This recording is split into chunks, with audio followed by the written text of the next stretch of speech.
Craig, here we are once again, round number 2 for us to take a crack at the Canadian Olympic team for February. Now, a month ago, we picked our preliminary roster, the group of players that we would pick to represent Canada in February. Not what we think is going to happen, not what they are going to do, what we would do if we're going to pick the Olympic team for February. We've had a month to watch more games, see players move up, move down, whatever we want. We have a chance to make any adjustments we need. Now, we're just 3 weeks away from the actual roster, so we got to be pretty close here.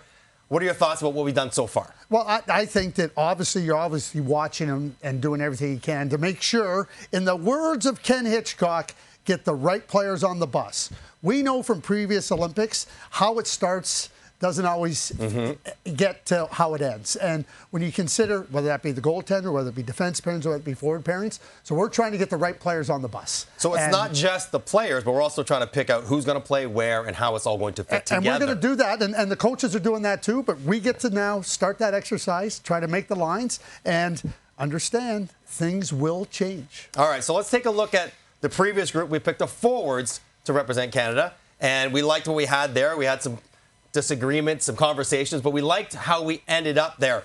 Now, after a month, are we going to make any changes to the group of forwards we chose a month ago? Yes, we are, and we should be making changes to the group. All right, now, the big question is Connor Bedard. Of course, he's been top 5 in the league in scoring for a long time. He's been driving Chicago to a very good year. He's a different kind of player. He was tough to leave off a month ago. Can we possibly leave him off now? Possibly. We would not have a job if we leave Connor Bedard off the team. And it's not just about Connor Bedard being on the team, clearly on the team. Right. Who comes off for Bedard going on? Zach Hyman. Yeah. And we allowed for Zach Hyman to kind of get his footing. We know the familiarity he has playing with Connor McDavid, but you just cannot overlook not only the performance of Connor Bedard, of others, but Zach Hyman just doesn't look like he's a fit right now on this team. It's really the strength of the other players more than anything Zach Hyman did or did not do in his time since his return from injury. So, Bedard on, Hyman off. We'll talk about some other preferable guys as well, but that's our one big change. So let's start going through the lines. First line, okay?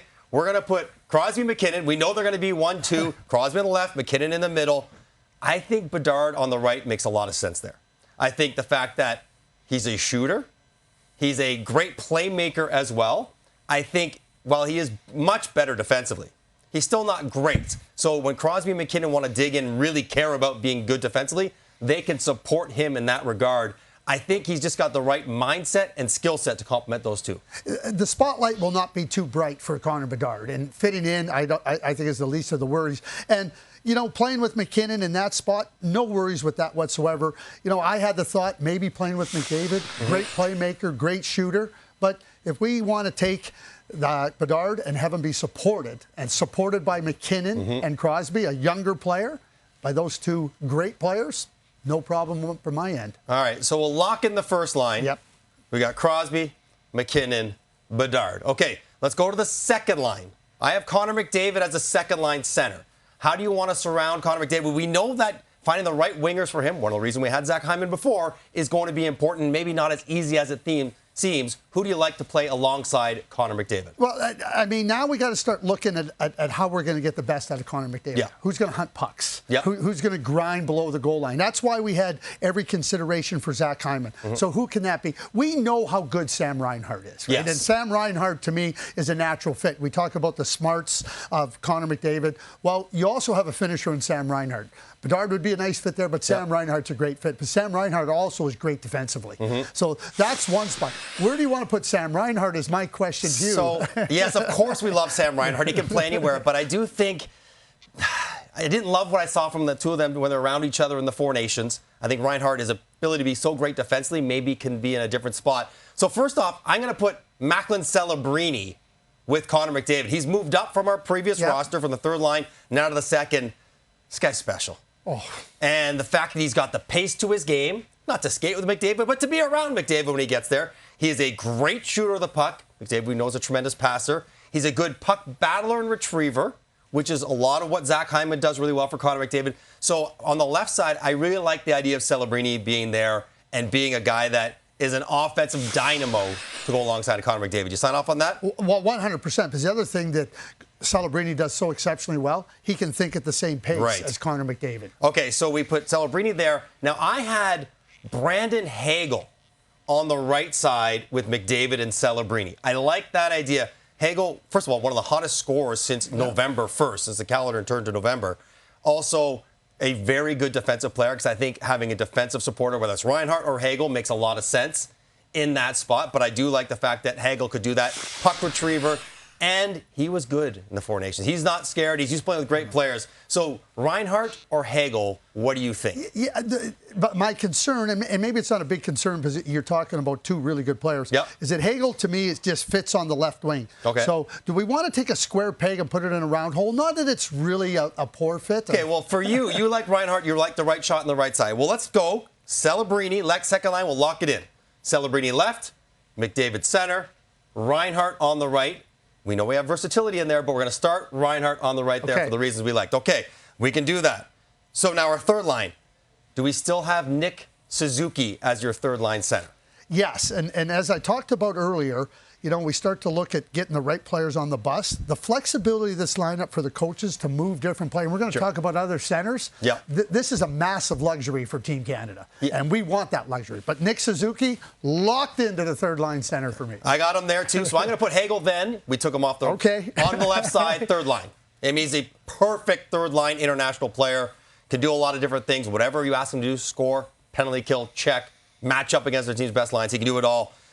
And what about, we had Mitch Marner there with Suzuki. I still like him there. I think that idea of Hagel, Suzuki, Marner will be really good. They'll complement each other. They can score a boatload. Hagel and Marner were actually good in the Four Nations together. I like Marner on the right side in that third line. Well, then let's lock him in there. And let's start on there. Because Mitch Marner is such a terrific two-way player. And two-way play is going to be incredibly important there. Nick Suzuki, great two-way player. Brandon Hagel, great two-way player. And they can score. No problem putting that trio together. All right, lock it in. Third line, Hagel left, Suzuki middle, Mitch Marner on the right. Now, before we get to the fourth line and the remaining five forwards, we said there's going to be one change. That means Bedard on, Hyman off. We didn't have Sam Bennett on our previous roster.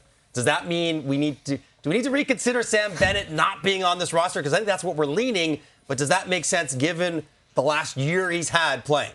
Well, I mean, we know he's the reigning Conn Smythe Trophy winner, two-time Stanley Cup champ. We know he can be a difference maker. He was a difference maker in the Four Nations. And you start to look at, okay, do you take Sam Bennett off? How do you reward players that have played exceptionally well and have elevated their game beyond Sam Bennett? Yeah. We want to give Sam Bennett every courtesy for what he's done. Sure. I don't have him on the team. So I think it really comes down to this for me, Craig. I don't have him on the team either. And it's not, of course we love Sam Bennett. Yes. Well, of course I would like Sam Bennett on this team. But there are too many good players having great years to warrant putting a guy who's having maybe not quite as good of a year, despite his track record of success, both in this tournament and in the Stanley Cup final and in big moments. It's not that he doesn't deserve to be on the team. It's that other guys have played well, and there's enough other guys to choose ahead of him as opposed to maybe other positions. Goaltending will get there in a minute, but I don't think so. I think we're in agreement. It's a tough decision, and it'll come right down to the wire, maybe right down to the selection day, whether we choose him or not.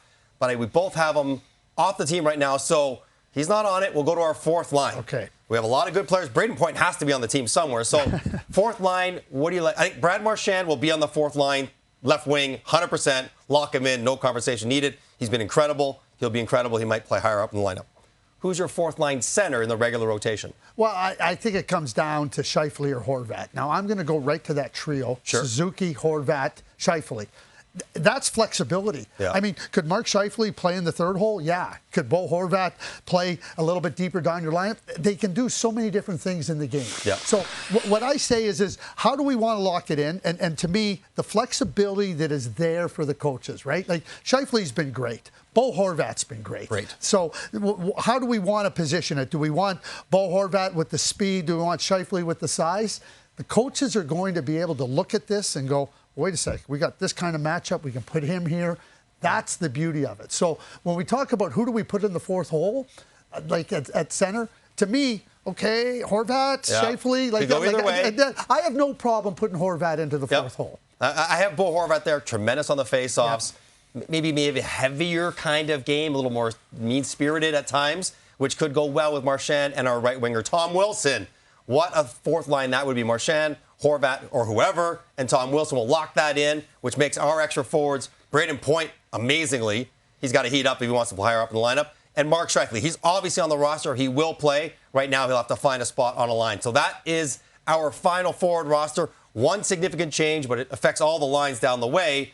But we still like the way this one looks. Now, let's move to the defense. Okay. It's a little bit different because our top 6 are going to stay our top 6 that we chose before. We got Taves McCarr, got Morrissey Theodore, we have Sanheim Parayko.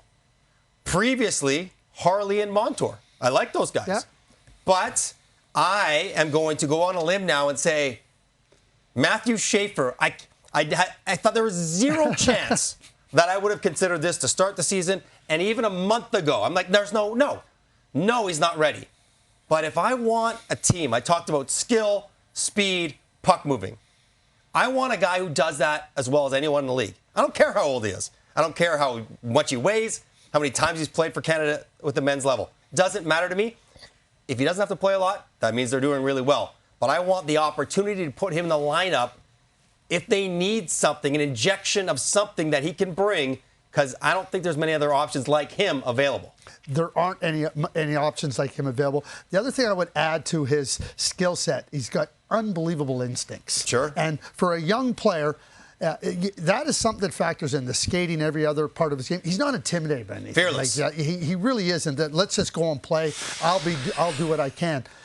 In 2006 Olympic team, they made a massive error not naming Sidney Crosby. Yep. So what you're suggesting is don't repeat that error by not having Matt Schaefer on the team. I'm in. I remember Drew Doughty being pretty good at the Olympics, Vancouver, when he was really young. So Matthew Schaefer, break in case of emergency. Yep. And hopefully they don't need him, but I believe he's done enough to do that.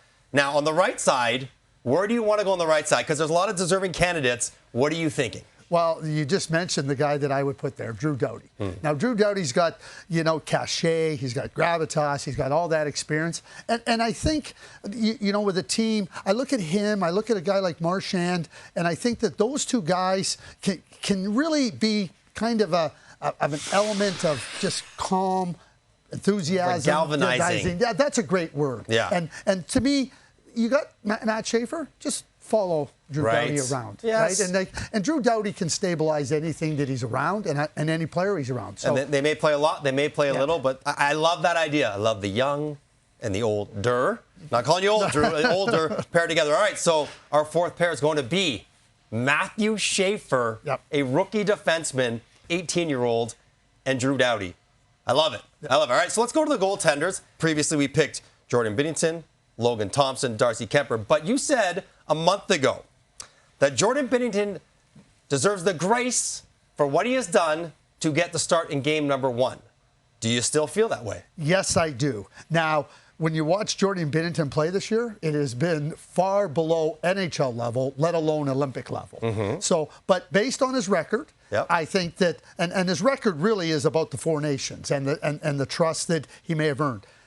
In the past, we've seen the goaltender that has started didn't finish. Right. Curtis Joseph in 2002, Marty Brodeur in 2010. Yep. So I'm going to give him the grace. Okay. But I think the discussion becomes, who is the guy that could come in and be the guy to help them win the gold if Binnington isn't up to par? I would put it this way. The grace he is getting from me is the fact that he's on the team. Yeah. Because he hasn't played well enough to deserve a spot based on his performance this season. He's getting the spot because of the stuff he has done previously, the Stanley Cup, the Four Nations, the big game reputation he has earned. So I don't know if I'd give it, like, you're the senior correspondent goalie specialist, so we'll give him that first start. Okay, real quick then. I don't know if I'm giving him the first start. Oh. I'm not sure I'm giving him the first start. If he's fumbling into the tournament at .878 save percentage and you're looking at his body of work up to that time and you're playing Czechia, are you confident starting him? No. I'm like you, Mike. I'm giving him the grace to be on the team. Okay. Listen, the only way he gets on this team is because of grace. If it was about play, he wouldn't be on. I am giving him massive grace to be on the team. You are. We both are. All right, so then, real quick, who would be your number 2 option if it's not going to be Binnington based on performance heading in? So starting for me would be Kemper. Only because he's stable, he's been there, he's a little bit older, and Logan Thompson's fantastic, but it would be Darcy Kemper. I am the same. Steady Eddie, and if you let him see the puck, you'll stop the puck. Yeah. You don't ask him to do too much, which hopefully this Team Canada, the way we put it together, will not. They'll be in good shape. So 3 changes on our roster from our original version. We have Connor Bedard added, Matthew Schaefer added, and Drew Doughty added, as well as some shuffling of the deck up front. But either way, we like where we're sitting right now, 3 weeks out from the actual roster announcement.